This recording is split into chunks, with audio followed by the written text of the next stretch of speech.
ఒక చిన్న స్టోరీ విందామా?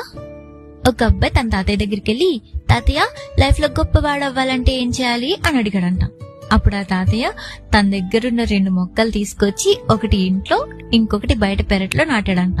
ఇప్పుడు చెప్పు, రెండిట్లో ఏది బాగా పెరుగుతుంది అనుకుంటున్నావు అని అడిగాడంట. అప్పుడు ఆ బాబు, ఇంకేంటి, ఇంట్లోదే బాగా పెరుగుతుంది, ఎందుకంటే మనం దీనికి టైంకి వాటర్ పోస్తాం అండ్ మనం సేఫ్ గా జాగ్రత్తగా చూసుకుంటాం కదా. కానీ బయటదైతే ఎప్పుడు ఏ యానిమల్స్ వచ్చి తినేస్తాయో తెలీదు, ఎండకి ఎండాలి, వానికి తడవాలి, అందుకని బయటదేం పెరగదు అని చెప్పి ఫారెన్ వెళ్ళిపోయాడంట. తర్వాత 3 years తర్వాత తిరిగి వచ్చాడంట. అప్పుడు ఆ తాతయ్య ఆ చెట్టు దగ్గర తీసుకెళ్లాడంట. ఇంట్లో చెట్టును చూసి అబ్బాయి చాలా హ్యాపీ ఫీల్ అయ్యాడంట. అది చాలా పెద్దగా అయిపోయిందంట. తర్వాత పెరటిలో ఉన్న చెట్టు దగ్గరికి తీసుకెళ్లాడంట. అది చూసి అబ్బాయి చాలా షాక్ అయ్యాడంట. ఏంటి తాతయ్య, ఇది ఇంత పెద్దగా అయిపోయింది, ఇంత స్ట్రాంగ్ గా, ఇంత ఏరులతో ఇంత పెద్ద పెద్ద కొమ్మలు ఎలా వచ్చాయి తాతయ్య అని అడిగాడంట. అప్పుడు తాతయ్య చెప్పాడంట, ఈ చెట్టులాగే మన లైఫ్ లో కూడా మనకొచ్చిన కష్టాల్ని, కన్నీళ్ళని, ఒడిదుడుకుల్ని అన్నిటిని తట్టుకుని నిలబడితేనే మనం లైఫ్ లో ముందుకెళ్ళగలం, అనుకున్నది సాధించగలం అని చెప్పాడంట.